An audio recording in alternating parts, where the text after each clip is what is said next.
Fala terráqueas, sejam bem-vindos a mais um Geopolítica em Campo, meu caro, minha cara, esse podcast que se dedica plenamente a destrinchar as relações entre futebol, a La Pelota, geopolítica, história, cultura, tudo isso nas quatro linhas.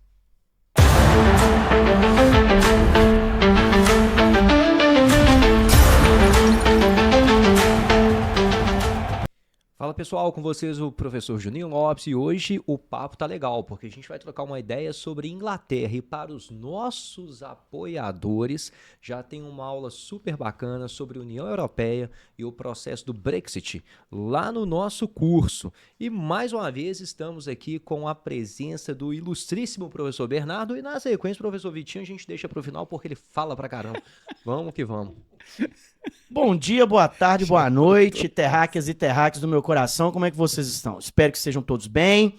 Estamos gravando esse podcast no dia 25/6, uma quinta-feira, pós-jogo, né, da seleção brasileira, Que me encheu de em esperança. que eu estou completamente iludido. Eu O também. Hexa vem.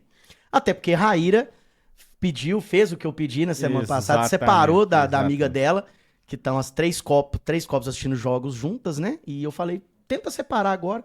E elas têm ali os dois últimos jogos, elas não assistiram juntas. O Hexa vem agora. Beleza? Tamo junto. Salve, salve! Agora sim, já cheguei sendo cornetado pela bancada da bola. Mas é o seguinte, estou aqui novamente fora da geladeira e com muitas piadolas preparadíssimas para o dia de hoje. Vamos que vamos. Já foi cornetado, saiu da geladeira e já foi cornetado por causa das piadolas.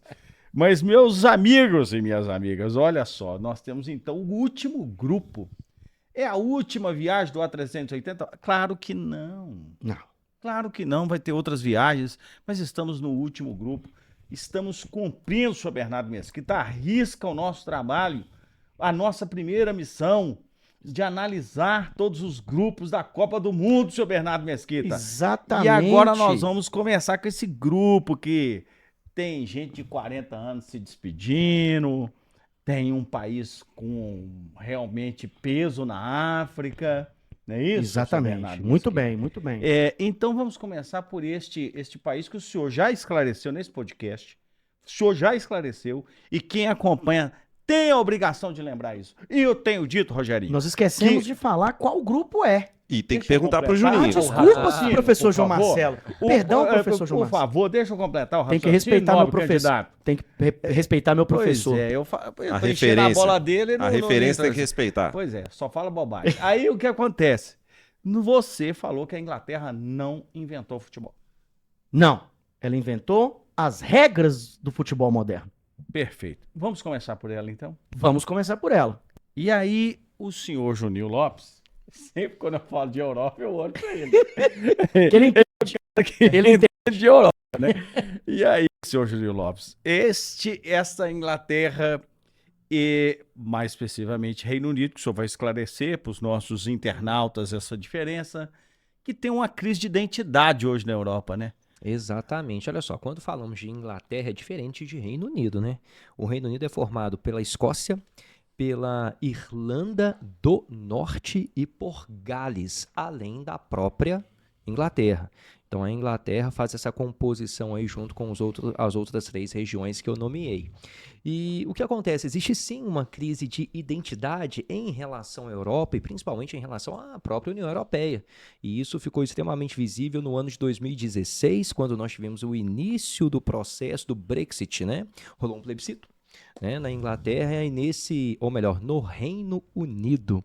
E neste momento do plebiscito no Reino Unido, a maior parte da população optou pela saída do Reino Unido, não somente da Inglaterra, que fique claro, da União Europeia. Chama atenção uma questão aqui, né? Quando aconteceu o plebiscito, sobretudo a população de idade média mais avançada que foi votar. Lembrando que o voto no Reino Unido não é obrigatório, né? E após o resultado, a população mais jovem, ou seja, a população de idade média mais baixa, ficou um pouco assustada com o resultado. Eles não acreditaram no resultado do Brexit, né? Inclusive, eles pediram para que um novo plebiscito fosse realizado. E, cara, quando você tem a possibilidade de um novo plebiscito, isso caracteriza a não democracia, né? Então, se você não participou do primeiro, paciência, né? Foi aberto aí o processo e você não participou, o problema é seu, né? E em 2016 foi iniciado este processo do Brexit, que foi consolidado em 2020, aliás, se foi iniciado em 2016, a gente está aí com 10 anos, né? Do início do processo da saída do Reino Unido da União Europeia. E o Reino Unido saiu definitivamente em 2020, e daí nós temos algumas movimentações interessantes, porque na Escócia, que forma o Reino Unido, e também na Irlanda do Norte, a maior parte dos votos foi pela permanência do Reino Unido da União Europeia. Né? Tanto é que após este resultado e este entendimento de que a maior parte da população da Escócia e também do Reino Unido, ou melhor, e também da Irlanda do Norte, queriam ficar na União Europeia, nós tivemos o afloramento de alguns movimentos que buscam a independência, tanto da Escócia quanto da Irlanda do Norte, do próprio Reino Unido. Ou seja, uma das consequências prováveis da saída do Reino Unido da União Europeia é o esfacelamento do próprio Reino Unido. Né? Então, é um processo delicado. E essas tensões internas, é só para acrescentar no que o Juninho colocou, elas podem ser muito bem exemplificadas pela questão demográfica do Reino Unido, porque a gente tem no Reino Unido quase 70 milhões de habitantes, sendo que desses 60 milhões são da Inglaterra. Certo. Então, querendo ou não, o voto maior do peso, o poder decisório da população inglesa vai ser sempre muito maior em plebiscitos que unificam todas as nações constituintes do Reino Unido do que os votos dos escoceses, dos irlandeses do norte, enfim, dos galeses. E por isso que é só para acrescentar, porque esse peso demográfico acaba aumentando essas tensões internas. Perfeito. A gente pode destacar isso, assim, que tem uma retórica, né, pós-Brexit, de que o Reino Unido retomaria o seu de influência global. E, ao mesmo tempo, uma influência projetada, né, ou reconquistada, ou recuperada, né, e daqui a pouco chamo o professor Bernardo Mesquita para falar um pouquinho sobre esse peso do Império Britânico, mas que também o Reino Unido iria usufruir de uma relação especial com os Estados Unidos. Certo. Essa ideia de uma relação, né, que isso, inclusive, uma parte da diplomacia britânica defende muito essa tese, e a realidade foi muito dura, né? Porque... É interessante, João, que acontece uma questão que é a seguinte, olha só, a gente tem ali um processo que muitas vezes é apresentado como um processo de desglobalização, né? A partir do momento que o Reino Unido se desconecta, né, do restante da Europa, ou seja, deixa o bloco, ele está ali em um princípio de menores trocas comerciais com o restante dos países que compõem a União Europeia. Então, muitos autores falam de um processo aí de desglobalização, mas por sua vez, como o Reino Unido não está mais vinculado à União Europeia, isso pode abrir portas para novas formas de organização comercial. Talvez eles alcancem mais parceiros comerciais, já que eles não ficarão limitados aos países que até então formavam a União Europeia. Então é um ponto de vista que pode ser levantado, né? Talvez a gente não tenha, propriamente dito, uma desglobalização, mas uma possibilidade de conexões maiores do Reino Unido com outros países. Então, essa foi a defesa, inclusive, de quem apoiava o Brexit naquele contexto. E que já por A mais B, já se comprovou como uma teoria muito equivocada, porque isso gerou problemas muito duros até hoje, e inclusive isso é um fato posto que faz com que essa população se arrependa, inclusive, da saída da União Europeia. E aí uma outra questão que o João citou sobre a relevância dessa relação com os Estados Unidos é que a Inglaterra e o Reino Unido como um todo sofre bastante do que o Brasil vem sofrendo na mão dos Estados Unidos também.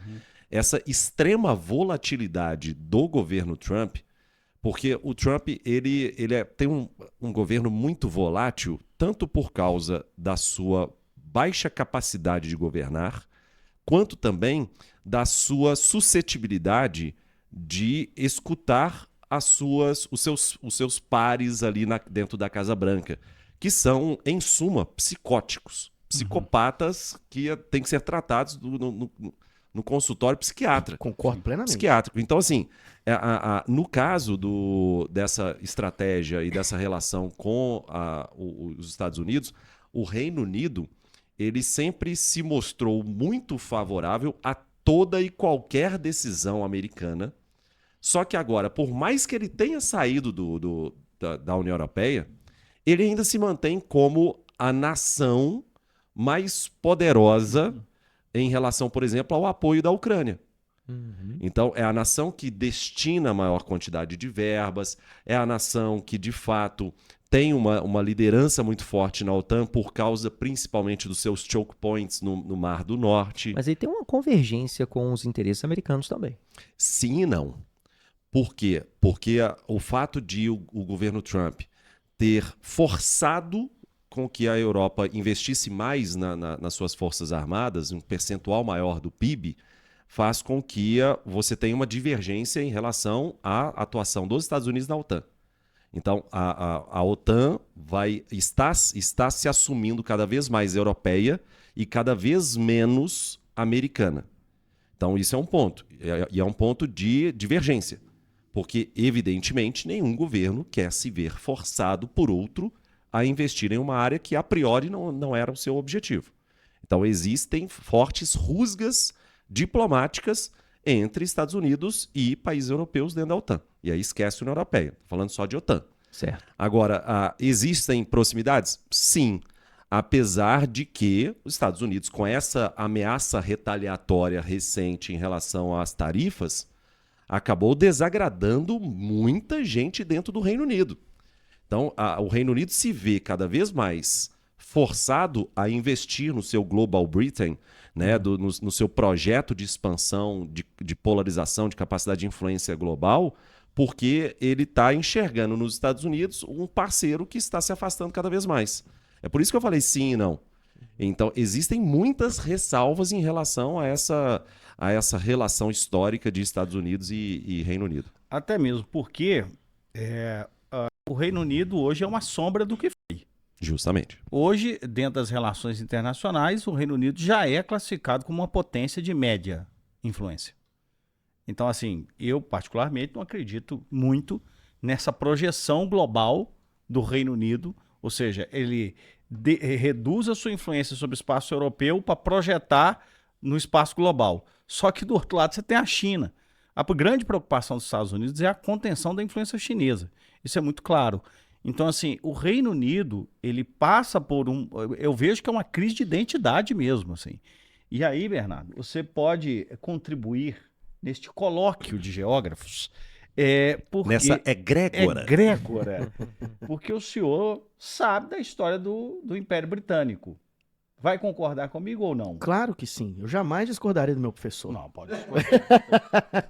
Não, mas falando sério, João, há vários questionamentos, e aí vocês sabem disso melhor do que eu, tá? Há vários questionamentos sobre uma ampla reforma do Conselho de Segurança da ONU, né? Onde o Reino Unido, que tem poder de veto, é um dos 5 países com poder de veto, ele, quando você fala que ele tem se tornado uma potência de médio valor, né? Foi esse termo. Média influência. A sua antiga colônia, né? Na Ásia...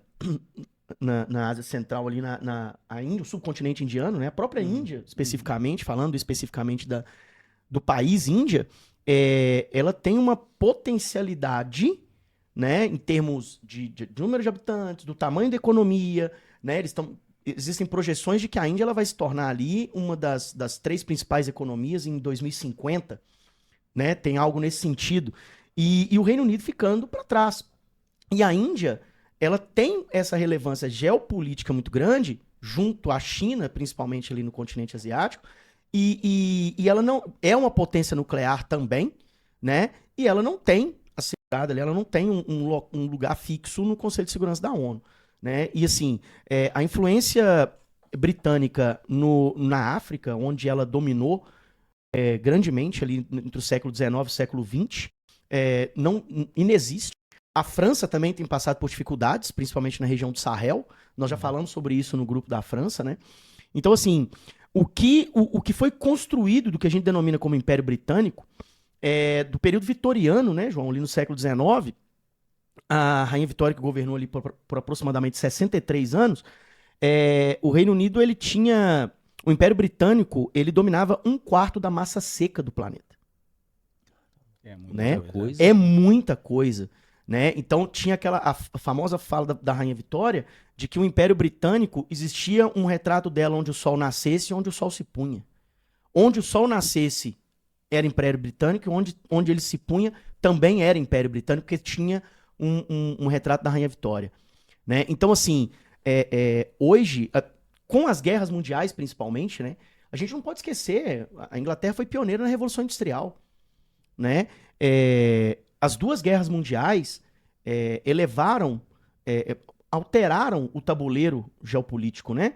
E você tem ali com o fim da Segunda Guerra Mundial a Europa completamente destruída, a Inglaterra perdendo toda essa potencialidade, processo de descolonização afroasiática, e a ascensão de duas superpotências, né? Uma antiga colônia britânica e a União Soviética, né? Então, assim, é uma sombra. O Reino Unido hoje é uma sombra do que foi o Império Britânico, com certeza. Então, a gente... O senhor queria colocar alguma coisa? Não, eu só professor? queria adicionar, eu juro que eu não vou ser verborrágico, mas eu só queria adicionar uma questão, porque de todo mundo aqui, eu sou muito preocupado com a questão energética. Vocês sabem que eu isso é tenho muita importante. afinidade com esse tema. E existe uma situação em relação às mudanças climáticas e energia sobre o Reino Unido que é muito importante para a gente refletir sobre o Brasil e para a gente pensar sobre as mudanças climáticas. Até porque isso também faz parte da palestra que a gente vai dar em Conceição do Mato Dentro agora, em julho. Uma palestra sobre mudanças climáticas, que vai ser muito legal. Vai ser em agosto, vai ser no início de agosto. 6 de agosto? Isso, então beleza, foi mal. E sobre essa questão, nos mares do norte você tem uma quantidade muito grande de petróleo. Então, de um ponto de vista pragmático, para o Reino Unido ficar menos vulnerável às flutuações do preço do barril do petróleo, tem muita gente que defende os investimentos em energia fóssil dentro do Reino Unido. Só que, ao mesmo tempo, para atender todas as demandas climáticas em relação às soluções do aquecimento global, das mudanças climáticas globais, eles criaram uma estatal de investimento robusto em energia limpa. E aí se tem esse choque lá dentro do Reino Unido hoje entre investimentos mais robustos em energia limpa, que são investimentos a médio e longo prazo, ou investimentos já diretos no pragmatismo fóssil lá dos mares do norte. E, além disso, os mares do norte também são extremamente importantes em relação àqueles choke points, não só no sentido da defesa, como também no sentido do cabeamento de fibra ótica. E a Rússia já está de olho pesado nisso, e por isso que ali é um dos portões mais importantes da própria OTAN. E aí eu falei bastante sobre isso no episódio do podcast do nosso querido amigo Iclis Rodrigues, lá do História FM, um novo episódio que vai sair muito em breve sobre os diversos choke points globais. Então já dei 2 jabás. A nossa palestra em Conceição do Mato Dentro e o História FM. Nossa produtora está muito contente com a sua inserção, professor. Eu sou o homem das piadolas e dos jabás. Exatamente. Mas, senhor Bernardo Mesquita, esta seleção inglesa, que por ironias do destino, chega com um técnico alemão, é isso mesmo? Rapaz, é mesmo, João. A ponto de termos políticos no parlamento britânico dizendo que ele é um espião. Na verdade, não foi político no parlamento. Esses políticos reverberaram uma fala de um ex-treinador da seleção britânica. Tá? Acho que, se eu não me engano, Harry Redknapp. Ele fala um negócio desse, esses caras reverberaram isso no parlamento. É tipo o CPI da Nike que teve aqui no Brasil, que perguntaram pro Ronaldo se ele passou mal ou não. Qualquer relação com o Brasil é mera coincidência. É mera coincidência. Cara, parece um episódio de Monty Python, mas não é. É a realidade. Né? Aqui parecia um episódio de Cacete Planeta, né? Mas o nome dele quase que é Redneck, que combinaria, né? Pois Redneck, exatamente. E aí, o que acontece? O Thomas Tuchel, que eu descobri que não é Thomas Tuchel, é Thomas Tuchel. Tuchel, né? E ele, a repórter falou com ele, perguntou como pronunciava. Ele não é Tuchel, mas pode chamar de Tuchel, não tem problema não. E ele, então, ele se tornou treinador da seleção inglesa após a demissão do Southgate. do Portão do Sul, né? Do ex-treinador, que treinou por 2 Copas do Mundo. E aí foi interessante porque quando ele faz a convocação, João, ele deixa nomes importantes de fora. Ele deixa o Maguire, zagueiro do Manchester United. Grande Harry Maguire, que tava... Grande de tamanho, né? Não, de tamanho, mas... Ele tava jogando bem, mas né, ele Vitinho? estava Isso é jogando verdade. bem. Ele Vamos depois... ser honestos, ele depois estava jogando muito bem. Sim, sim, mas a Há piada... polêmicas, Rogério. Não, Há a polêmicas. verdade é essa mesmo. Eu quero polêmicas. Porque O episódio do Manchester passado, United- eu defendi o João Félix e Isso. agora estou aqui para Defendendo defender o Harry Maguire. o Harry Maguire. Porque o Maguire, ele foi na onda da melhoria do time do Manchester United. Quando o Carrick se tornou o treinador, os caras abraçaram o projeto dele. Então, houve uma melhoria considerável do time a ponto deles voltarem para Champions, né? Para Champions League depois de um tempo que eles estavam sem jogar. E voltaram com propriedade. Não foram campeões, porque não tinha time para ser campeão da Premier League, mas voltaram com propriedade para Champions. E o Maguire estava fazendo um bom trabalho, sim. Isso é inegável. Mas existem zagueiros melhores do que ele. Então, para dar uma pichotada numa Copa do Mundo, não é muito difícil dele fazer isso, né? Então, ele virou piada na Copa passada, ele virou piada na Euro, né? Então, assim, no próprio Manchester, durante um tempo. Ele deixou o Phil Foden, tá? Do Manchester City, que teve muitos problemas de lesões nessa temporada. Mas jogou né? muita bola na Sim. temporada que o Rodri foi eleito O melhor do mundo. Jogou Sim, mais que o isso é Rodri naquela inegável. temporada. Isso é inegável. Ele deixou o Cole Palmer, O menino de ouro, menino Cole de Palmer. ouro do Chelsea, que foi campeão no Mundial Interclubes e um dos melhores jogadores do Mundial Interclubes, disputado nos Estados E Unidos. deixar o Cole Palmer fora Foi um negócio- muito corajoso. E É. o Trent Alexander-Arnold, né, que saiu do Liverpool, tá no Real Madrid, ele deixou um dos principais laterais direitos do mundo fora da convocação. E ele bancou quem tá lá. Ele tá bancando e parece que os jogadores que estão abraçaram o comando do Tuchel. Eu vou chamar de Tuchel, não vou chamar de Tuchel, não. Então, abraçaram o comando do cara. Então, assim, a Inglaterra, ela sempre entra como uma das seleções favoritas. Eu adoro falar isso, porque eu adoro falar isso, porque eu sempre lembro do nosso amigo, querido amigo Percy Fernandes, que ele fala assim, a Inglaterra, aquela que não ganha nada e quando ganhou foi roubada. Exatamente. É justamente. Ele Ele mesmo. adora enfatizar que 66 foi Exatamente. É a roubado. Inglaterra que nunca ganha nada. Entendi, beleza. Vai lá, seus baba-ovo de futebol europeu. Percy Fernandes. Adoro uma Série B. Né? Assistir jogo de Série B, mas não assiste jogo de Champions League. Adoro E tá, falar que tudo bem. Tá Que a tudo bem. Premier League é ótima porque só tem jogador de fora. Exatamente. Então, assim, os destaques dessa seleção, tá? Nós temos o principal candidato, inclusive, à bola de ouro esse ano. Sem sombra de Tá. dúvidas. Envelheceu mal, né, Vitinho? Aquela comparação Adriano Imperador e Harry Kane, né? Justamente. Envelheceu mal, porque a época que fizeram a Esqueceu da comparação... piadola, hein? Você esqueceu da piadola que vocês comiam. Eu tinha que lembrar desta piadola infame Justamente. que os senhores criaram. Por favor, repita a piadola. Vai. Podemos? Vai. Vamos dois, falar vai. dele, né, Vitinho? Toque, toque. Quem é? O Harry? Quem? Ah, eu mesmo. Tá vendo? É isso aí. Gente, vocês me desculpem muito. E nós vamos ver corneta do senhor. Mas foi uma piada inventada, olha só. Inventada A gente agora, não copiou de lugar no nenhum. pré- Coisa Gravação. maravilhosa. Pré-gravação. Maravilhosa. Mas o Harry Kane tá no Bayern de Munique, precisou sair do Tottenham pra ir pra futebol alemão pra ser campeão de alguma coisa, né? E ele saiu e o Tottenham foi campeão. Mas ele é um dos melhores jogadores do mundo atualmente. Tá jogando muita bola. Ele se reinventou depois dos 30 anos.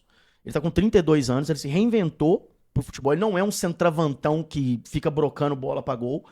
Ele é um cara altamente habilidoso, forte, com uma visão de jogo absurda. Eu jamais imaginaria que eu falaria isso do Harry Kane. É a fusão Mas de camisa 10 e camisa 9. Cara, ele joga muita bola. Muita bola. Sabe? Você vê vídeos dele assim. Se você assistir os jogos, você vai ver o tanto que ele joga. Se você ver highlights dele, você vai ver a quantidade de assistência que ele dá pra gol. Sabe? A quantidade.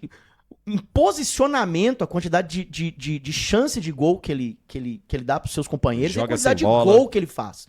Tá? Então o Harry Kane, ele é um dos favoritos aí a bola de ouro. Nós temos o Jude Bellingham, Eu tenho um destaque pra fazer do Jude Bellingham. por favor. Eu acho que todo jogador que joga com a camisa pra dentro do calção merece respeito. Porque o cara, pra ter a autoestima de jogar com a camisa pra dentro do calção, ele já sabe que ele é fora da curva. Lucas Romero no Cruzeiro Lucas faz Romero isso. no Cruzeiro faz isso. Se você reparar, são só os jogadores fora da curva Oh, meu Deus. que jogam com a camisa Só. pra dentro. Só. Entendeu?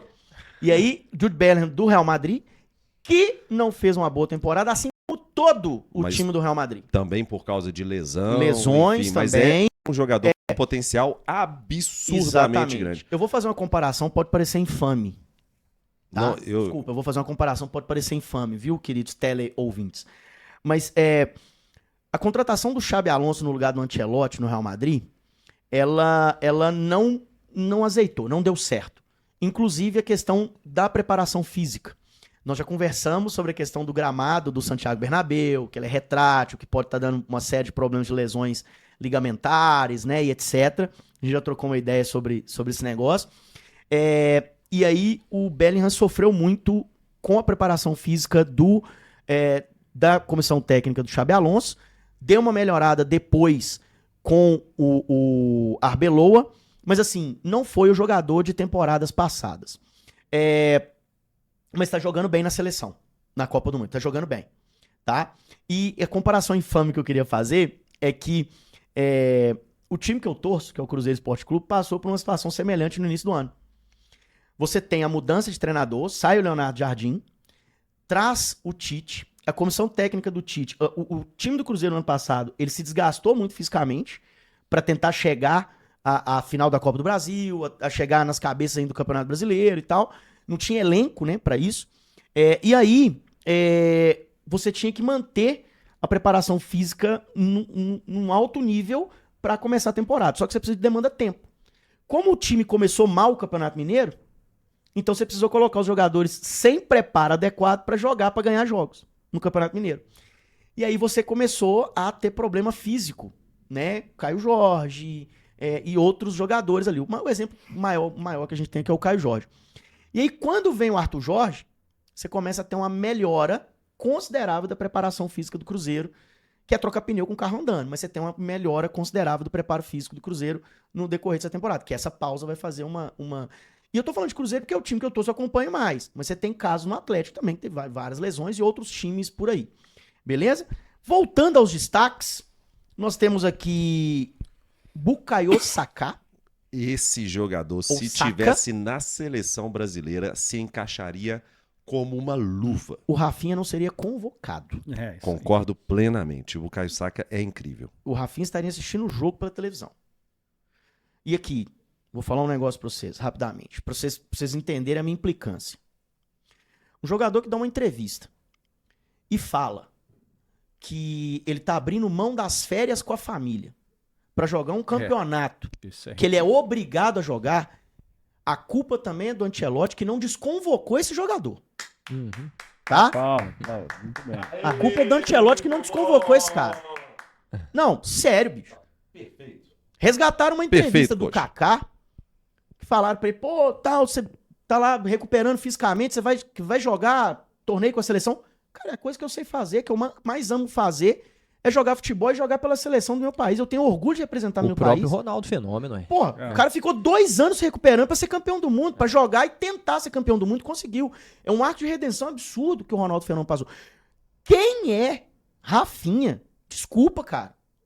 Quem é o Rafinha? E assim, dentro de um contexto que ele deu muitas entrevistas infelizes nos últimos anos. Pra dizer no mínimo, né, Vitinho? Ele é impressionantemente mal gerido em relação à sua carreira. Totalmente. Ele não Totalmente. pode pegar um microfone e falar sozinho.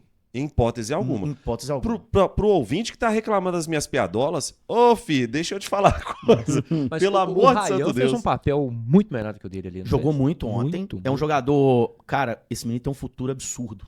Absurdo. Joga muito. O Ryan joga muita bola. Os Ele é senhores absurdo. estão vendo, claro, caros ouvintes, que os nossos debatedores estão empolgados com a análise da seleção brasileira de futebol. A gente E nós estamos falando da Inglaterra. Mas Tudo porque a bem. gente pegou o gancho aqui pelo Saka. O gancho, Ótimo o jogador. gancho virou um arpão. Vamos lá. João Marcelo controlando o tempo. Isso mesmo, Voltemos à pauta. Marcelo. Voltemos à pauta. É o nosso âncora. Depois dos devaneios aqui, né?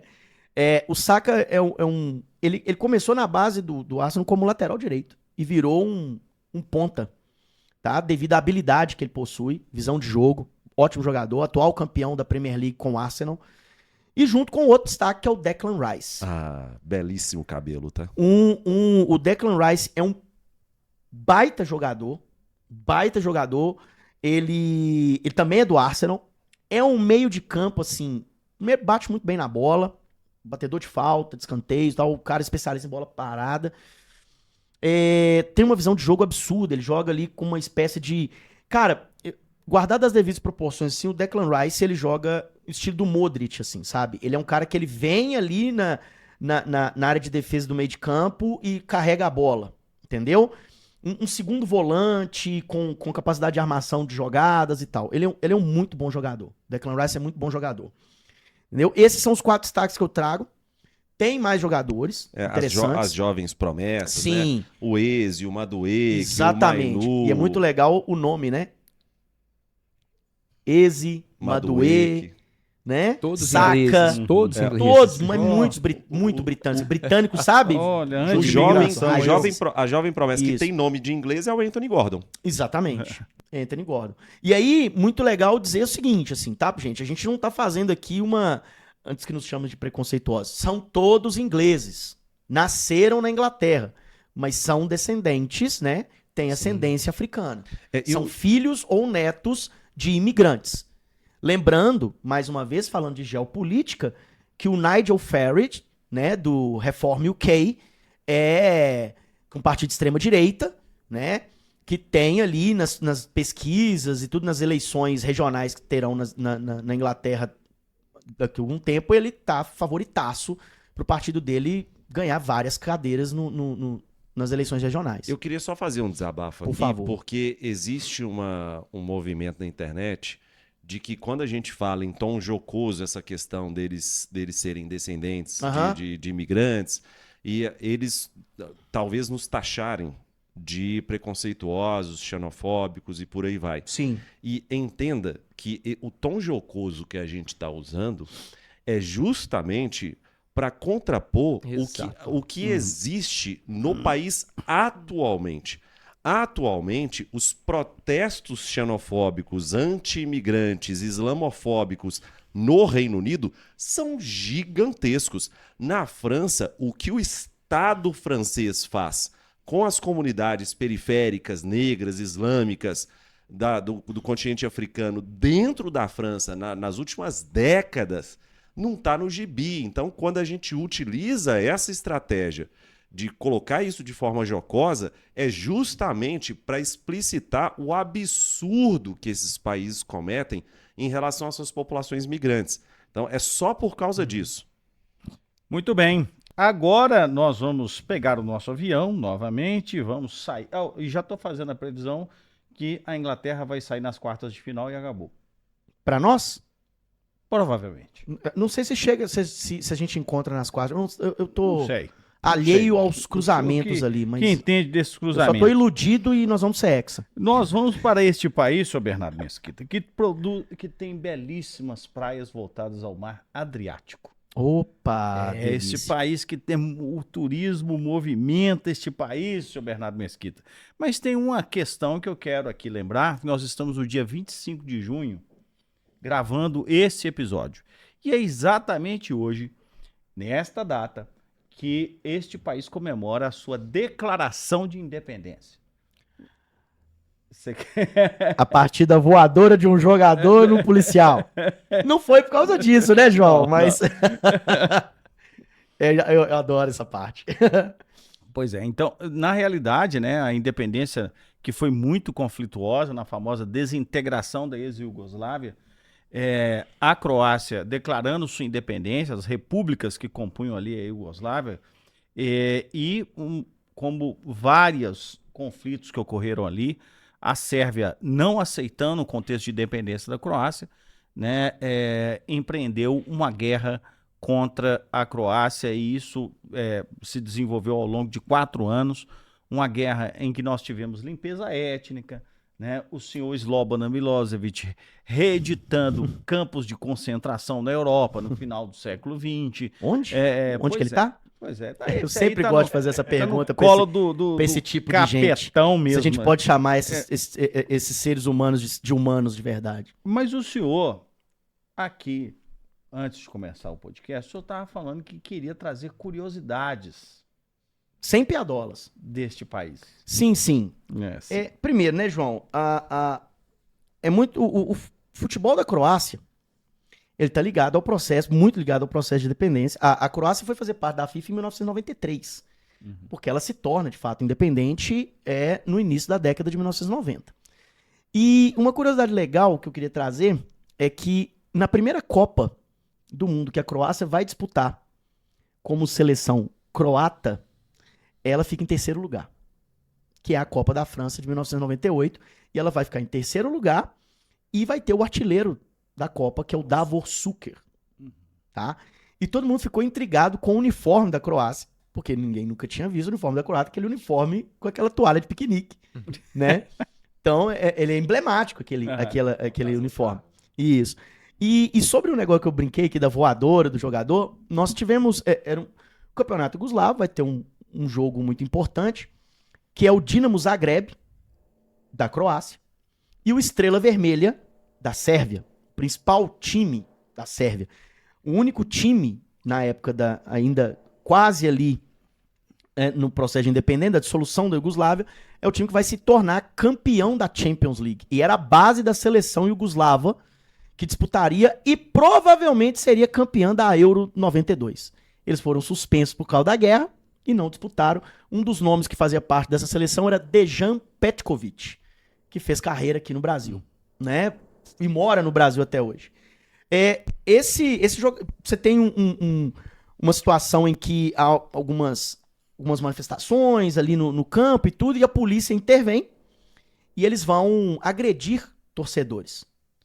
E o Boban, um dos principais jogadores do Dinamo Zagreb, ele dá uma voadora no policial e para proteger o torcedor que está sendo espancado.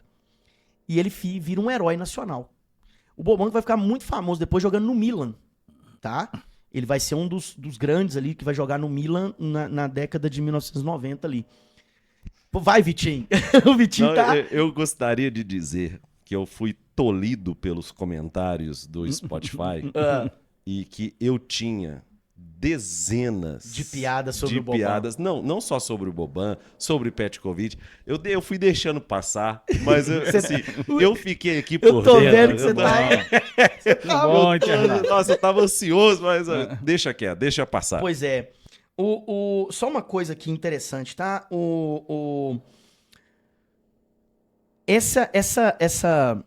A seleção iugoslava... perdão, eu empolguei. A seleção croata, apesar deles nos terem infligido uma eliminação na Copa passada, eu acho que ela foi mais culpa nossa do que da própria seleção croata, tá? E aí, tem um jogador que eu quero falar dele especificamente. Na hora que eu fui buscar os destaques e tal, eu falei assim, cara, eu preciso falar desse jogador, porque na hora que eu vi o jogo contra a Inglaterra, na estreia da Croácia, eu falei assim, cara, eu preciso falar desse cara, porque eu gosto muito desse cara. Eu gosto muito dele mesmo. Deve estar todo mundo achando que eu vou falar do Modric. Só que o Modric é favas contadas.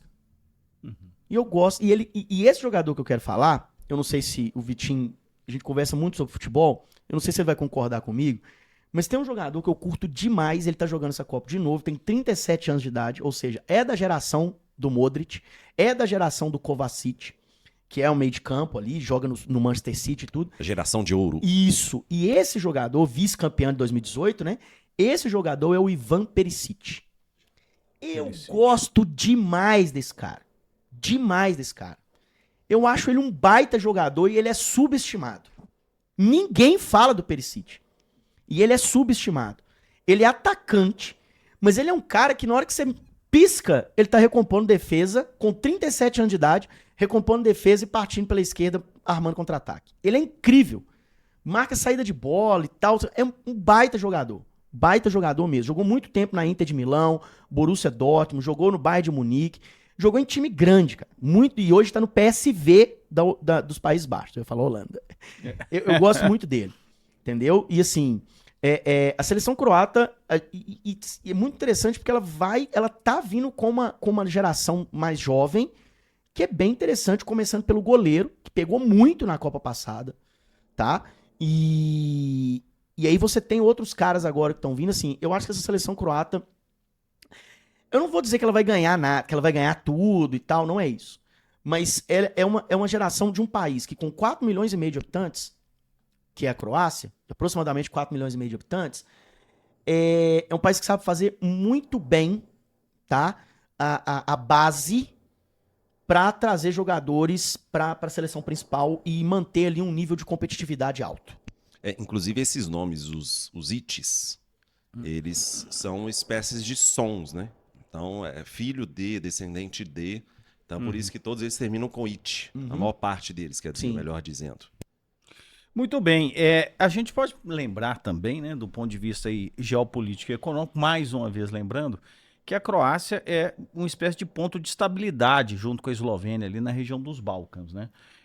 Inclusive, por ser um ponto de estabilidade no próprio processo de expansão da União Europeia, a gente vai ver exatamente a Croácia sendo privilegiada no acesso tanto à eurozona, ela participa da eurozona, né, e no acesso a esse tão, né, desejado espaço que, senhor Vitor Augusto? Schengen. Schengen. Espaço Schengen. Ou Skegen. Ou Skegen. Não, Ou Schengen. Não, Schengen. Schengen. Schenginho. Por favor. É espaço de livre trânsito de pessoas. Pronto, pronto. muito bem. E é interessante porque fez um movimento contrário ao do Reino Unido, né? O Reino Unido saindo em 2020 e a Croácia entrando de maneira definitiva, né? Abraçando o euro e também o espaço de livre circulação. Foi o último país a entrar? Foi em 2023, sim, se não me 23, engano, foi o né? último. Oficialmente em 2013 e aí de forma Adesão real, adesão completa, completa 2023. E olha que essa questão de fluxo, porque as pessoas precisam entender o seguinte, que a gente está falando de fluxos, né, que são movimentos que você pode migrar, ou seja, transferir domicílio, Sim. mas também existe o movimento temporário. E o movimento temporário, ele é muito importante para a base econômica da Croácia, que é o turismo. 20% do PIB é muita uma coisa. assim, impressionante. Turismo? Turismo. Olha só que interessante, porque tem uma novidade. Ai, diz Aí, tá Opa! vendo? Olha só, para quem quiser conhecer Ljubljana, Zagreb e também Sarajevo, as capitais de Eslovênia, de Croácia e também de Bósnia, pode encontrar isso no Terra Negra Viagens. Terra Negra Viagens terá um roteiro especialíssimo em 2027 para Eslovênia, Croácia e Bósnia. Faz um puxadinho ali pra... Eu não vou saber o nome da cidade agora, mas a cidade onde gravaram Game of Thrones, que era o... Está no roteiro. Aí, que foi King's Landing, né? Que é a King's capital Landing, a capital, de Westeros. está no roteiro. Olha aí. Não, e Tá a vendo? cidade de Já ouviu falar dessa cidade de aí? Que é reconhecido pelo Guinness Book como sendo a menor cidade do mundo. Piada pronta. Não, eu tô falando a verdade. Piada pronta. Que coisa maravilhosa. A cidade de um só. Cidade de Mas não, mas tem aqui, eu peguei os dados. 1.000 habitantes. Tem de, não, tem menos, tem de 20 a 30 habitantes. Habitantes? Ué. Você É sabe menor do que Serra da Saudade aqui em Minas Gerais, que é o Serra menor da Saudade, município acho que tem uns 800, né? Tem uns por 800 aí. habitantes aqui em Minas o Gerais. Juninho tem um humor nato, né?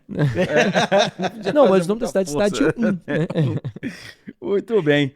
Essa é uma questão que a gente vê que a Croácia ela tem esse ponto de estabilidade, né, voltada ali ao Mar Adriático e tudo mais, mas a gente pode pensar também que na questão energética ela tem uma importância, né, Vitinho? Justo. Principalmente pela questão geográfica mesmo. Sim. Geograficamente, pensando do ponto de vista, primeiro, político, ela, né, de todos os países do oeste dos Balcãs, ela representa uma posição diplomática muito mais sólida do que o restante. Então, ela faz um meio de campo diplomático com a União Europeia, então da União Europeia com os países não europeus nesse sentido. Uma outra questão importante dentro dessa questão geográfica é que os seus portos são muito qualificados, principalmente na região da ilha de Kirk, que é a ilha de KRK, e aí se pronuncia Kirk. E nessa região eles têm a conexão dos gasodutos que saem da Rússia, que saem da Turquia, e eles redistribuem para o restante do território europeu. E, inclusive, eles lançaram uma iniciativa, que é a iniciativa Três Mares. A Croácia pretende se consolidar como a grande infraestrutura energética da Europa nesse sentido. Por quê? Vai conectar o Mar Báltico ao Mar Adriático, e aí a gente remonta às aulas de Guerra Fria, inclusive belíssimas aulas de Guerra Fria no módulo de Geopolítica Mundial, lá na plataforma do Terra Negra, tá? Terranegra.online. Terranegra.online. Belíssimas. E que nós temos lá a frase icônica do Winston Churchill: de Stettin, no Báltico, até Trieste, que é na Itália, no Adriático. E eles querem ir além do Winston Churchill, porque não só uma cortina de ferro desceu sobre o continente, como também gasodutos de gás natural liquefeito desceu sobre o continente, porque eles vão conectar também ao Mar Negro, que é fundamental dentro dessa geopolítica dos dutos internacionais, que é um tema que o Juninho trabalha bastante também na plataforma lá do Terra Negra. Certo. Sr. Bernardo Mesquita, nós podemos falar que, para encerrarmos a Croácia, o time da Croácia é um time de aposentados? Não, João. Não. Apesar de ter perdido ali pra Inglaterra na estreia, não é um time de aposentados, não, cara. É um bom time. O principal destaque da seleção croata é o Luka Modric. O Modric tem 40 anos e ele corre mais do que eu e o Vitinho juntos. Alô, Neymar! Entendeu? Tá jogando no Milan, que é um dos grandes da Itália. Melhor. É o maior da Itália. Né? Opa! Quem tem- Polêmica! Quem tem 5 Champions na Itália é ele. Então, 7 Champions. 5 ou 7? Então se mede o tamanho de um clube só pela quantidade de títulos? Sim.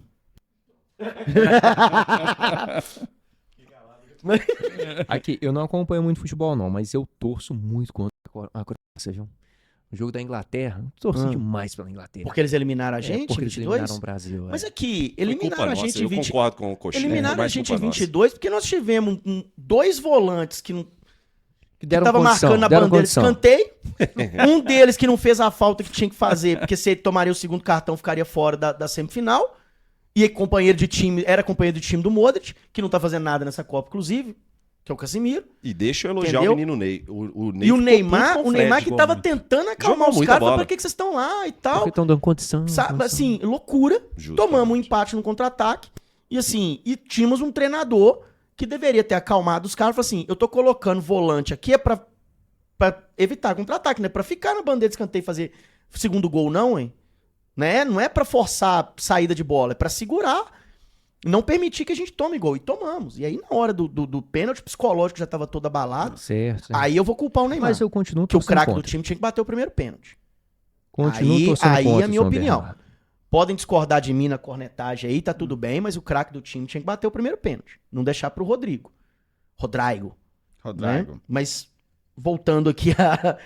O treinador, tá? O Zlatko Dalic, ele já tá há mais de 10 anos na seleção croata, tá? Ele tem o Luka Modric como esse principal nome. E ele tem uma história de superação legal, né? Veio da Índia, de uma Nossa, base eu pobre, sabia, né? cara, que ele ia meter essa. Eu sabia que ele ia meter essa.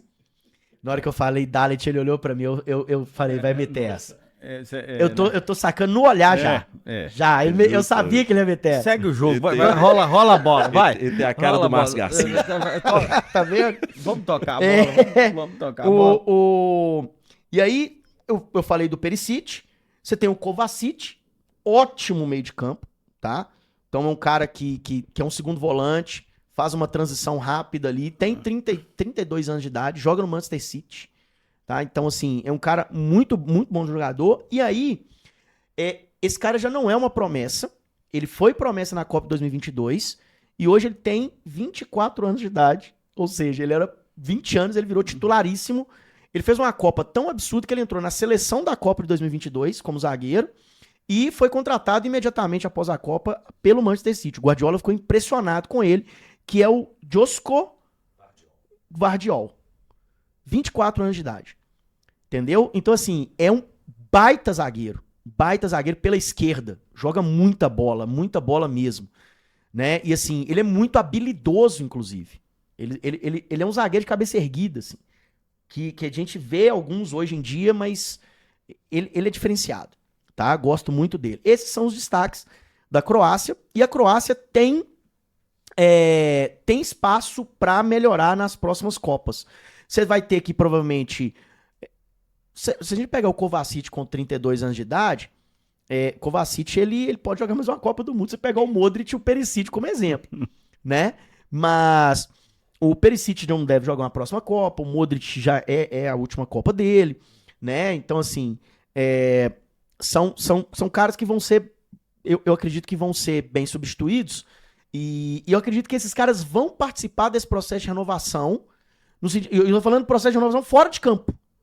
Tá? Eles aposentam da seleção e vão contribuir para o desenvolvimento de jovens jogadores croatas para a seleção croata. Muito bem, então vamos pegar agora mais uma vez o nosso avião em direção à parte ocidental da África. Pois essa é uma das camisas de seleções que eu mais admiro, é a camisa de Gana. Os Black A Stars. estrela de ouro da África Ocidental, professor Bernardo Mesquita. Eu já te chamo para falar de um aspecto histórico, porque Pois não. a gente sabe que os portugueses, quando fizeram lá o périplo africano, é isso mesmo? Sim, périplo africano. Entraram em contato com reinos muito organizados nessa Muitíssimo região. organizados. E o povo Akan, o povo sediado aí no que é hoje, né, o país Gana, Uhum. já exercia, já tinha um comércio muito ativo de exploração, inclusive do ouro. Né? Então, os portugueses e depois os ingleses, quando colonizaram essa região, chamaram de Costa do Ouro. Costa do Ouro, exatamente. E, basicamente, a gente sabe que ali você tem já, mais uma vez, né, esse contexto de exploração sobre o continente africano, não é isso? Exatamente, João. Naquela região, essa região do Sahel, vamos dizer assim, o Gana tá na denominada Mas África Subsaariana. na parte ocidental. Isso. É o- Mas ali nessa região, a gente vai ter 3 reinos muito organizados em diferentes períodos históricos, um sobrepondo o outro. O chamado Reino de Gana, tá? Depois nós vamos ter o Império do Mali, perto do mar, com né? o famoso Mansa Musa, né? Que é considerado por alguns historiadores o homem mais rico da história da humanidade, né? Que ele já é um império, inclusive, muçulmano. E depois o Império Songhai, né? E ali, João, a gente vai ter já o contato desses reinos com o Império Português, no contexto da expansão marítima. E a gente tem, sim, a denominada Costa do Ouro, porque esses reinos sobrepostos do ponto de vista histórico ali, né? Eles vão dominar a exploração e o comércio de ouro na região. Então, você vai ter, sim, esse... E já existia, viu, João? Antes dos portugueses chegar ali, rotas comerciais muito importantes do Sahel, na região do Maghreb, com o Mar Mediterrâneo. Então, por exemplo, no Império do Mali, a capital, né, Tombouctou, que era um centro era uma cidade extremamente cosmopolita, um centro de estudos com universidades, mesquitas, né? Então, assim, era um centro comercial, de difusão de conhecimento, muito importante para a época. E o Império do Mali, como eu disse, sobrepõe o reino de Gana. E eram reinos muitíssimo ricos e muito bem organizados, como você disse aí. E é um país, né, que teve muita influência nos processos de independência no continente africano, porque em 1957 eles declaram a independência em relação ao Reino Unido. Sim. E essa independência foi a pioneira na África subsaariana, lembrando, né, das regiões africanas. E isso também teve uma influência muito grande em movimentos de grande repercussão no continente africano, como o pan-africanismo, por exemplo, né, a defesa, inclusive, dessa luta anticolonial, e inclusive com a mudança do nome do país. Porque o nome colonial era Costa do Ouro, e aí o nome passa a ser Gana, justamente pelo que você colocou aí, em referência ao contexto histórico, que é Império do Ghana, né? Então, quer dizer, realmente é muito importante, e é sempre muito importante, porque a gente vai receber cornetada aqui nesse momento, mas não estou nem aí. Porque, basicamente, a luta decolonial é uma luta do sul global. Isso não é besteira. A mudança do nome de um país, a mudança na linguagem, quando você vai se referir a determinado fato histórico, a determinado fenômeno, isso não é bobagem. A gente está falando aqui o tempo inteiro da mudança de centralidade no olhar, não só histórico, mas no olhar geopolítico. Então, quando eu vejo a afirmação das nações africanas, no contexto, por exemplo, do futebol, das seleções africanas, quando estão na Copa do Mundo, e aquela ideia, né, que no passado, e eu lá nos idos de 82 assistindo os jogos da Copa do Mundo, eu vi Luciano do Vale falar assim, os africanos, os times africanos são infantis. Ele usava esse termo. O Galvão Bueno já utilizou o termo de jogadores irresponsáveis taticamente, né? Essa coisa, principalmente com os jogadores da Nigéria. E é uma visão racista. Muito. É uma visão racista. Isso é racismo. Racismo é uma discriminação aberta. Não necessariamente. Não necessariamente. Então, eu vejo que muitas vezes ainda, nas narrações, nas análises, esse desconhecimento está presente. Falemos, inclusive, de dois nomes aqui agora, sobre isso que você está falando, de Gennaro Gattuso, ex-técnico da seleção italiana, que ao ser eliminado pela Bósnia na repescagem, reclamou da quantidade de seleções africanas que iriam jogar a Copa do Mundo. Tá? Então, inclusive ao ponto, não o Gattuso, mas de políticos italianos tentarem reverberar uma sugestão de que caso o Irã não jogasse, dessem a vaga para a Itália. Reclamaram da América do Sul também, das vagas. Sim, reclamaram da América do Sul. E agora, essa semana, várias federações de futebol de países africanos e alguns asiáticos, tá? Como a Federação de Cabo Verde, a Federação Ganesa, a Federação Senegalesa, tá? Argelina, Marroquina, fizeram uma nota conjunta contra o presidente da UEFA, o Alexander Seferin, que disse que a esloveno, ele é da Eslovênia, e eu vou falar uma coisa boa, uma coisa ruim. A coisa ruim e uma coisa boa da UEFA, tá? Da UEFA na figura do presidente. Ele me fala que o fato da FIFA ter alterado a Copa do Mundo de 32 para 48 seleções abriu margem para jogos muito desinteressantes.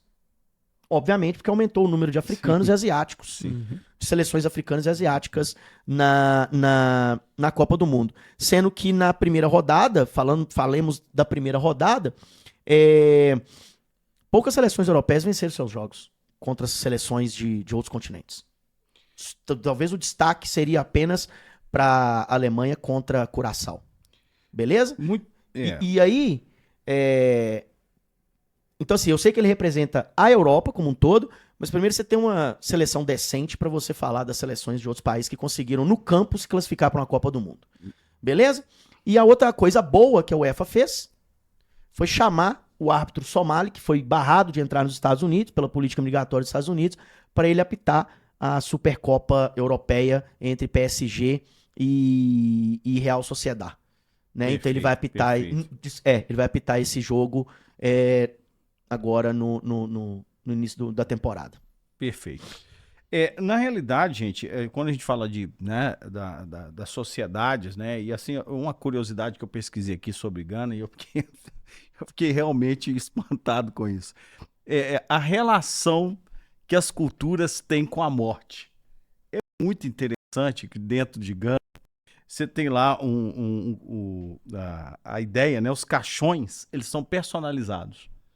Só chama isso de Abebu Adekai. Então, os caixões assim, de formato de peixe, o cara é pescador, formato de câmera fotográfica, se o cara é fotógrafo. Um formato de um apagador, professor. Eu ia exatamente perguntar qual seria o caixão, professor. Professor. Qual seria o formato do seu caixão? De um apagador. O meu seria um pincel. Seria um pincel. Um pincel? Que cor, professor? Pincel preto. Preto. All black. O senhor, Júlio Lopes? Um apagador? Cara, é um apagador. Um apagador. E o senhor? Eu talvez um pincel também, só que azul. Gente, que coisa triste. O meu caixão Seria seria um violão. formado de uma Heineken. Ah, Vocês são muito, Não, é porque cara, você sem falou criatividade, pescador, velho. a gente tá Eu só sou parando de formado de uma profissão, Heineken. ué. Não, Eu tô parando de beber, qualquer já. coisa- Ele relacionou É, a com profissão. profissão, A profissão, alcoólatra. Uma profissão, uma Ele paixão. relacionou a profissão. Cervejeiro, Não, mestre cervejeiro. Nós vamos seguir a relação que ele fez. Aí ele, não, a Heineken, o alcoólatra. Você tem que prestar atenção que os Mestre caixões são cervejeiro. personalizados. O senhor personaliza não a partir só da sua Mas profissão. você levou a entender que era foi só um- relacionado à Isso profissão. foi um exemplo. Ah, professor João Marcelo. Professor, o senhor limitou a sua O senhor criatividade. nos induziu à limitação. O senhor limitou a sua criatividade. quer uma outra curiosidade que envolve a geopolítica sobre Gana? Vai, manda. O belíssimo ex-secretário-geral da ONU, Kofi Annan, Kofi Annan. é de Gana. Que Deus Olha o tenha. Que Deus tem e é uma pessoa sensacional, né? O saudoso Kofi Annan. Exatamente. E o Kofi, na cultura Akan, ele nasceu na sexta-feira. Então tem muitas famílias que escolhem o nome do seu filho de acordo com o dia que ele nasceu. Então todo mundo que nasceu na sexta-feira chama Kofi. E é por isso que ele chama Kofi Annan. E no caso dele era Kofi Ata Annan, porque ele tinha uma irmã gêmea. Então todo mundo que tem irmão gêmeo ainda recebe o Ata de gêmeo. Sim. Então, Kofi, que nasceu na sexta-feira, irmã gêmeo, e aí Legal. o belíssimo Muito Kofi legal. Annan, grande secretário. Aqui, os nossos internautas ou teleouvintes podem deixar aqui nos comentários qual que seria o seu caixão, entendeu? E não se limitem à Aliás- falta de criatividade desses professores. Aliás, a gente gosta muito dos comentários. Deixa os exatamente comentários isso. aí sobre Isso o aí. nosso podcast. Ô, João, e aproveitando aqui, trouxeram curiosidades, né? A gente tem que lembrar que é o maior produtor de ouro do continente africano, o maior produtor de ouro, se eu não me engano, do mundo, né? Superando a África do Pô, Sul. eu não sabia dessa informação. Essa não. é novidade Pra mim pra era mim, África hein? do Sul. Legal. Também novidade pra Tem mim. dados aí que mostram que já superou a África do Sul. E o segundo maior produtor de cacau. E é interessante que o maior produtor de cacau está do lado, que é a Costa do Marfim. Sim. Né? Então é uma região ali que tem um clima super favorável para a produção de cacau e para quem consome chocolate aí tá vendo quanto tá caro dos- isso, né? Uma das poucas colônias europeias que não alterou o nome, né? Costa do Marfim. A Ah, Costa do sim, Ouro sim. mudou para Gana. Você tem a colônia do Sudeste africano, virou Namíbia, Aham. né? Vai e volta, virou Burkina Faso, né? Burkina Faso e tal. E a Costa do Marfim manteve o nome Costa do Marfim. Burkina que tá ali, Burkina tem uns indicadores sociais bem precários, né? Tá colado ali, é uma situação bem complicada de Burkina. Burkina Faso tem. O senhor, vamos testar aqui os conhecimentos futebolísticos do senhor Bernardo Mesquita e do senhor Vitor Augusto. Eu tenho uma curiosidade aqui, quer dizer, uma curiosidade não, uma pergunta. Pergunte. Por que o patrocínio é da Puma, dessas seleções africanas? Cara, é legal É isso, né? interessante, né, cara? Tirando a Argélia, que é Adidas, Aham. na Copa, a Umbro patrocina a República Democrática do Olha, Congo. Umbro, até hoje. A Umbro patrocina a República Democrática do Congo. Eu esqueci o nome agora da patrocinadora de Cabo Verde, mas não é uma patrocinadora conhecida. A Adidas também patrocina a África do Sul, seleção da África do Sul, que se classificou pela primeira vez na sua história para uma fase eliminatória, tá? Histórico. Eliminou ontem a Coreia do Sul, então ontem nós tivemos o jogo mais austral da história das Copas, África do Sul e Coreia do Sul. Excelente. Geograficamente perfeito. Gostou? Perfeito. Então, beleza. Seria interessante se juntasse essas duas seleções com a da Austrália. Ah. Mas vamos lá. E aí, a Puma patrocina basicamente todos. Egito é patrocinado pela Puma, Gana, Senegal, Marrocos, né? Quem mais tá ali, gente, do continente africano? Costa do Marfim também, né? A Puma, eu juro pra você que, tipo assim, eu nunca parei pra pensar o porquê, assim. Foi Isso- estratégia de mercado. Estratégia de mercado. Foi justamente. Olha aí. Isso é pensar desde o início dos anos 2000, quando eles Sim. começaram a parceria com a Confederação Africana de Futebol. Com a CAN. Então, eles... com a CAF, perdão. E aí, eles são o patrocinador Patrocinador da oficial CAF. da CAF. E eles entenderam que era muito mais difícil competir lá na Europa com Adidas e Nike. E Nike. Sim. E falaram assim, Interessante. olha, o futebol africano vai crescer pra Perfeito, caramba. hein, jogada. É. E aí Cara, eles já conseguiram porque perceber assim, isso lá atrás. Porque assim, a Nike tem que rebolar pra fazer os uniformes nigerianos, que são maravilhosos, entendeu? E os uniformes que a Puma faz para as seleções africanas São muito bonitos, assim, cara. Maravilhoso. se eu tivesse limite no cartão de crédito, ele tava estourado.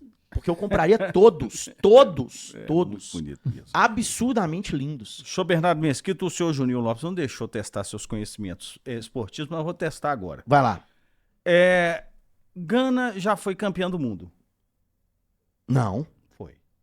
Ah, João, Foi, olha aí. Foi. Olha aí. Agora se recupera. Aí. Vai lá, recupera. Não, Meu não. menino, vai. Não, eu quero te Vai. ouvir. Quero Vai. te ouvir. Não, foi campeão do mundo. Em cima do Brasil. Sim, João. Do Brasil, Sim. Rogério. Sim. Eu só não me recordo se foi sub-17 ou sub-20. Sub-20. Sub-20.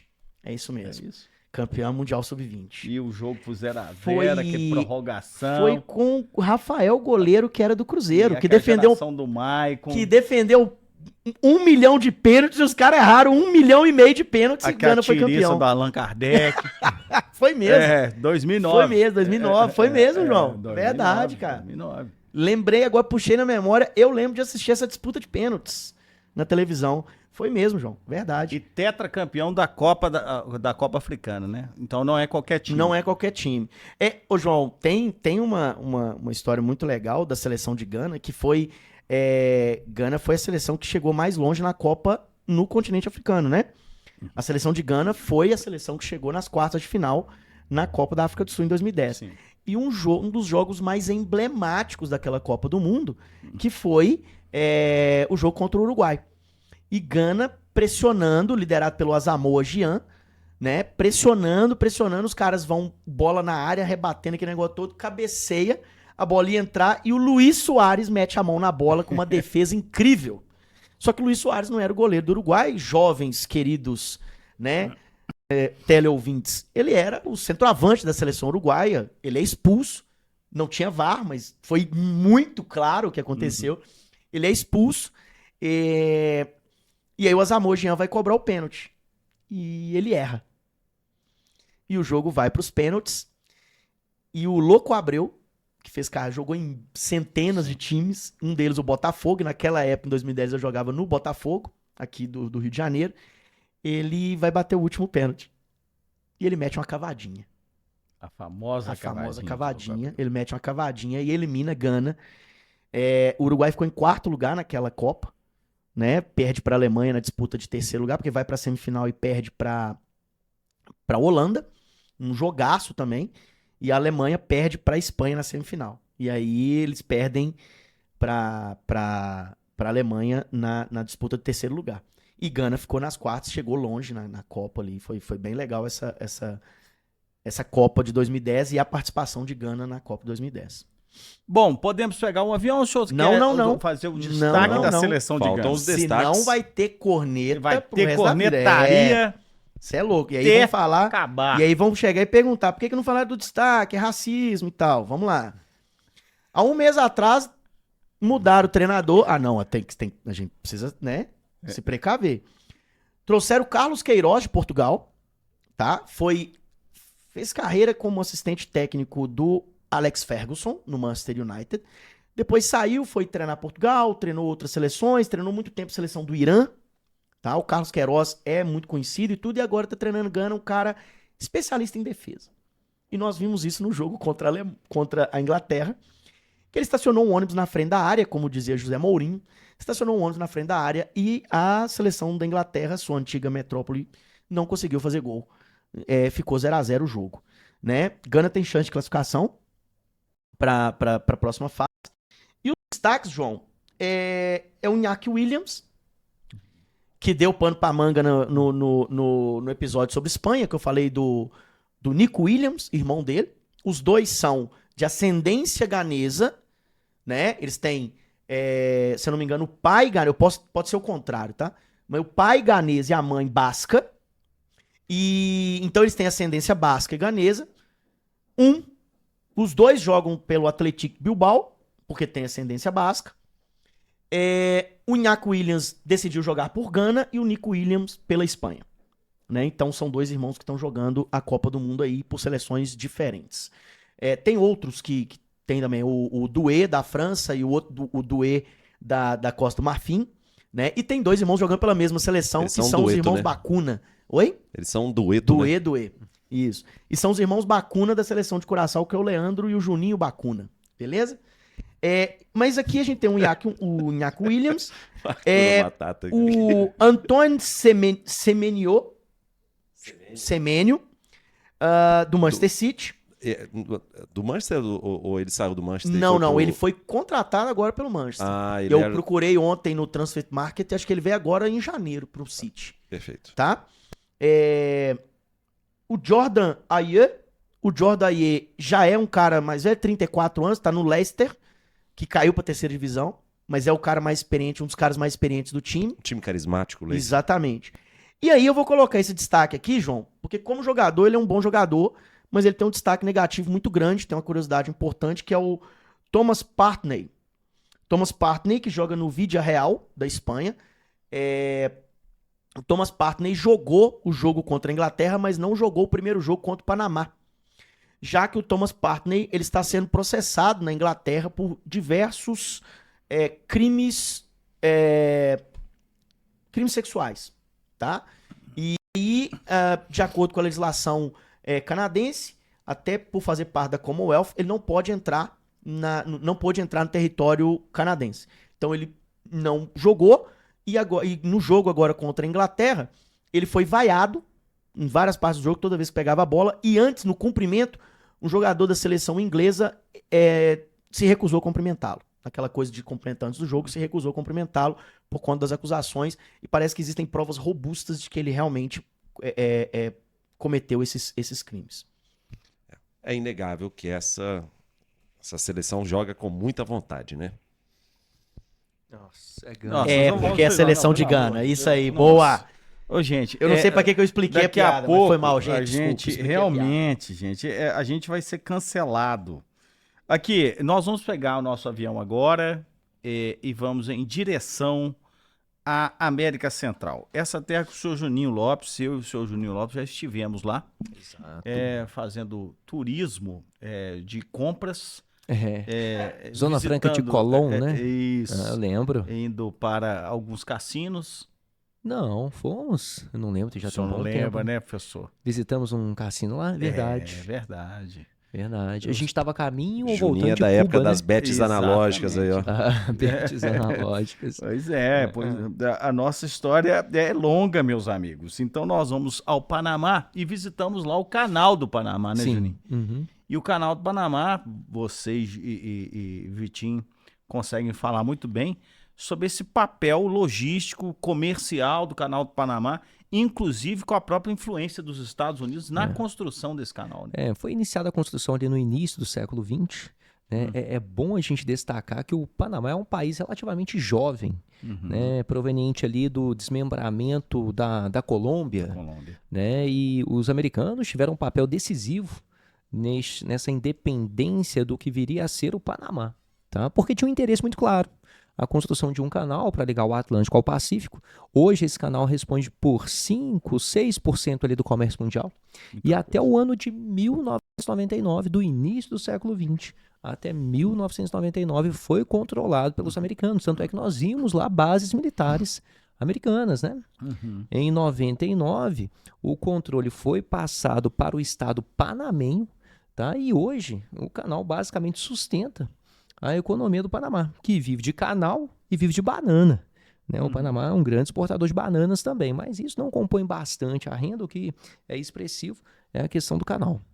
É curioso, quando a gente visitou uma das eclusas lá do canal do Panamá, você tinha bandeira dos Estados Unidos hasteada. Isso. Né? E aí você fala assim, não sei se você lembra disso, um dos salões que a gente entrou, estava tocando o hino dos Estados Unidos. Era quase autodidático, né? Essa questão. Inclusive, senhor Vitor Augusto, você está fazendo piadolas aqui, para quem só está escutando com o senhor Bernardo Mesquita. Tá não. Nós vamos ter o Trump querendo tomar o canal de volta, né? É justamente. O Panamá recentemente reconheceu a República Popular da China como país. Então, isso faz com que tenha rompido relações com Taiwan, isso é muito importante. Então, isso já gera muito atrito diplomático com os Estados Unidos. E o Trump, depois desse crescimento chinês nas últimas décadas, o Trump, na sua segunda gestão, criou muito caso para cima do Panamá, principalmente sobre o controle do Canal do Panamá e controle portuário. Porque essa aproximação com a China recente, parte do Panamá, fez com que a administração de diversos portos fosse uma administração vinda de empresas chinesas com destaque para empresas de Hong Kong. Então nós temos ali uma tentativa do Trump, a partir dessa reestruturação de um Big Stick, do corolário Trump, da doutrina Donroe, de tudo isso que a gente já vem colocando aqui no Geografia em Meia Hora há muito tempo. Então ele veio com essa proposta de reestatizar e reanexar o Canal do Panamá, gerando muitos problemas para o presidente panamenho, porque o presidente do Panamá fica, de um lado, com o seu segundo maior parceiro comercial, que é a China, o gestor dos seus portos, o maior distribuidor de mercadorias para a zona de livre comércio lá de Colón, que vocês foram. E do outro lado tem uma pessoa extremamente complicada e volátil, que é o Trump, desejando o encerramento de diversas parcerias com seu segundo maior parceiro comercial. Então, para o presidente panamenho, isso é algo muito complicado. E o Panamá ainda vive um outro problema. Apesar de ter contas públicas muito estáveis, apesar de ter uma administração em relação à questão financeira muito boa, o Panamá vive o problema da sua principal fonte de recursos, que é o próprio canal. O canal, em função das mudanças climáticas, enfrentou gravíssimas crises nos últimos anos. Crises que levaram questionamentos, nesse sentido logístico e infraestrutural, de que se de fato a gente deva continuar investindo e batendo cabeça no Canal do Panamá.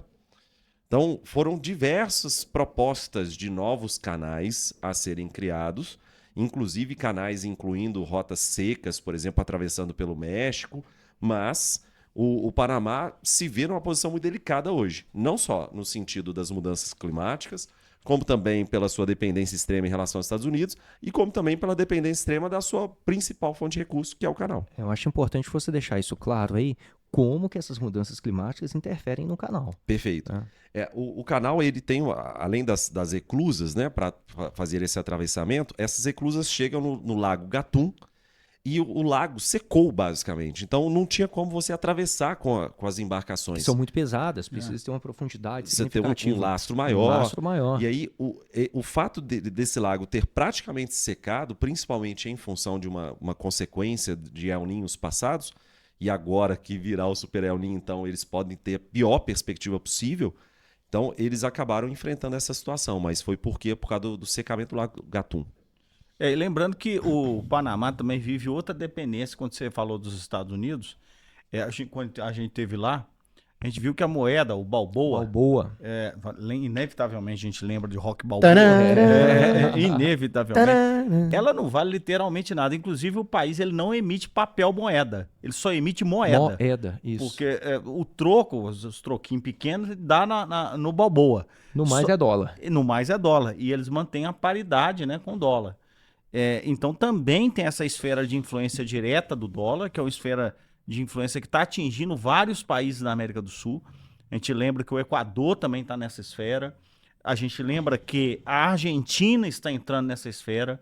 Quer dizer, porque se você tem uma variação da taxa de juros lá do Fed nos Estados Unidos, isso vai atingir diretamente, mas é um soco no estômago desses países na questão da oferta do dólar. Então a gente considera também esse contexto de dependência do Panamá, senhor Bernardo Mesquita, que está me olhando aqui, já querendo falar do futebol panamenho. Não, eu tô admirando a sua fala, professor João Marcelo. Muito bem, professor. Só pegando um gancho do que o Vitinho falou, do corolário Trump, né, da política do Big Stick do Trump, o Panamá, e aí também pegando um gancho no que o Juninho falou. Do Trump agora. É o Big Stick do Roosevelt, né? Que criou a doutrina do Big Stick, né? E aí, só para retomar, assim, eu até falei que ele está reeditando uma política, eu tive essa preocupação por causa disso. Claro, Porque essa reedição da ideia do Big Stick, né? Trumpista, vamos dizer assim, vem da doutrina do Big Stick do Theodore Roosevelt, né? Ele que vai utilizar a política da canhoneira ali, do fale macio, com os países da América, você fale macio, mas sempre carrega um grande porrete. E ele vai fazer isso com a Colômbia, né? Eu vou construir o canal aqui, a Colômbia vai tretar e fala assim, não, eu vou construir sim. E aí força a Colômbia a emancipar o Panamá e aí ele vai construir o canal, né? E aí uma curiosidade, tá? O famoso chapéu Panamá, ele não é culturalmente ligado ao Panamá. Ele fica conhecido como chapéu Panamá porque o Theodore Roosevelt ia visitar a obra, muito calor, floresta tropical, né? Aquela coisa muito úmida, então sol muito quente, ele usava o chapéu, mas esse chapéu é produzido no Equador. Né? Ele é conhecido, reconhecidamente, algo cultural do Equador, mas ficou conhecido como chapéu Panamá por causa do Roosevelt utilizando durante a construção do canal. Por isso que ele é circular. Nem vamos tentar. Não. Vamos deixa lá. ele. Vamos lá. Ele vai Eu tô tentando imaginar alguém usar um chapéu quadrado. Vamos lá. Os principais destaques, então, do Panamá. O treinador, tá, João? Ele é dinamarquês espanhol. É o Thomas Christiansen. Sim. Tá? E os jogadores de destaque aqui são o Adalberto Carrasquilha, do Pumas, do México. Tá? Yoel Barcenas, do Mazatlán, do México também. Beleza? O José Fajardo, do Universidade Católica. Só que essa Universidade Católica não é a Católica do Chile, tá? É uma Universidade Católica do Equador. Beleza? E, por último, esse nome aqui é maravilhoso, tá? É um líder do sistema defensivo, é um zagueiro, tá? Do Saprissa, da Costa Rica. E esse cara, ele se chama Fidel Escobar. Tá? Fidel Escobar é o zagueirão. Que mistura. Né? É o zagueirão da seleção panamenha, que já tá desclassificada da Copa do Mundo, 2 derrotas. E não vai mudar de fase. Já foi. Meus queridos, podemos encerrar então este episódio já, senhor Juninho Lopes, com recados do coração para os nossos internautas. Vamos lá, pessoal. Eu tenho recadinhos também. Começa até você pegar o seu aí, porque eu pode vi começar. que você não... Olha só, vamos lá. O recadinho do nosso querido José Oliveira. Opa. Que ele colocou aqui, ó. O nome Guiné é uma imposição europeia? Sim. Mas a utilização foi sua. E são 13 e não 2 as Guinés em África. E agora, tirando essa questão que você tem sobre as Guinés, em França não é possível usar símbolos religiosos nas escolas, seja qual for a religião. Falem Schengen e não Skegen. Mentira, não tem isso aí, tá aqui, ó. Tá escrito aqui. Gostei muito desse episódio. E eu gosto... cumprimentos geográficos. Um grande salve pro José Oliveira, porque assim, eu gosto de ouvintes, justamente ouvintes com essa estirpe aqui, pô. O cara corrige quando tem que corrigir, fala sobre o espaço Schengen. Então, muito bom. Sobre a Guiné comigo. Sobre a Guiné é com você. José, deixa eu te falar um negócio, cara. Eu sei que são 3 Guinés, mano. O negócio é que quando eu falei 2 Guinés, respondendo a um outro comentário seu, é que eram as 2 Guinés que eu confundi em relação à mãe do Lamine Yamal, que eu não sabia se era de Guiné-Bissau ou Guiné Equatorial. Eu sei que existe Guiné-Conakry, tá, velho? Mas é porque eu só falei das 2 Guinés ali. Aí vamos lá, um áudio do Leonardo Ribeiro Almeida. Não, Leonardo Albiero Almeida. O áudio está bem ruim, uma pena, episódio interessante, um microfone muito alto e outro sussurrando. Você escutou o episódio do Grupo G que realmente estava com problema, e se você escutar os outros episódios, esse problema não se repetiu. Então nós entendemos, nós lemos os comentários e a gente corrigiu os problemas aqui dos amplos e confortáveis estúdios do Terra Negra. E por fim, nós temos o último comentário da Ana Crenes. A Ana Crenes fez um comentário muito pertinente, que eu concordo com ela. O prato é meu e no meu feijão vai por cima. Você tá certa. Certíssima, Ana. Parabéns. Apesar Parabéns. de não fazer sentido nenhum, você tá certa. Faz muito sentido. Vai cagar Faz muito regra sentido. no seu prato, no meu não. Feijão por cima. Vamos lá, então. Ô, gente, antes de mais tudo aqui, acessem lá terranegra.online, tá? Se você quiser ser mais um junto conosco aqui, nessa batalha de explicar a geopolítica, por favor, é sempre bem-vindo os colaboradores do Terra Negra. Inclusive, deixem seus comentários aqui também. A gente gosta mesmo, né, de ter esse retorno aí de vocês, tá? Mas vamos lá. O José Oliveira mandou aqui, olha, curiosidade geográfica, apenas 2 dos 10 países mais populosos do mundo, ele colocou quais são os 2 aqui, Estados Unidos e Brasil, estão na Copa. Portanto, mais da metade da população mundial não está representada nessa edição. Lembrando que Bangladesh tem uma divisão incrível de torcedores. Bangladesh, que é um país altamente, densamente povoado. Não é isso mesmo? Povoado Então, e beleza. populoso também. Isso. E aí, você tem uma divisão incrível ali dos caras, são torcedores da Argentina e do Brasil. E dá briga. Mas nesse sentido agora a Faria Lima também tá com essa divisão, né? Lá vem. Não, mas na Faria Lima tem um grupo de torcedores da Argentina. Uns cabelinhos pra trás que resolveu torcer pra Argentina. E agora veste a camisa da Argentina. Ah, você é argentino de onde? Argentino de Osasco.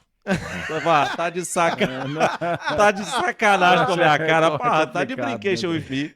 Aí foda, dureza. Mas de Bangladesh eu já tinha visto. Muito legal. Ai, senhor, eu sei que tu me sondas. Vamos lá. Aí tem um comentário aqui da Nicole. Me divirto demais com vocês, meus professores. A Nicole, que acompanha a Querida gente aqui, Nicole. é também, né, uma terráquea. Exatamente. Faz parte do nosso curso lá. Ela colocou mais alguns comentários aqui. Verdade, professor Bernardo.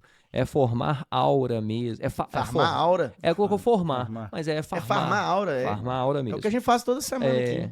Que podcast espetacular, muito conhecimento, é riquíssimo. E agradeceu por cada detalhe deste podcast. Estou amando. Muito obrigado por nos acompanhar, Nicole. Obrigado, Sempre Nicole. muito bem-vindo aqui. Muito bem, eu vou falar aqui do José Oliveira, de um português, de Portugal. E Portugal. Opa! E aí, disseram tudo certo. Messi é o melhor de sempre. Opa! Messi, melhor futebolista. Cristiano Ronaldo, melhor atleta. Isso aí. A relação dos portugueses com o CR7 é muito complicada. Opa! Sendo suave nas palavras.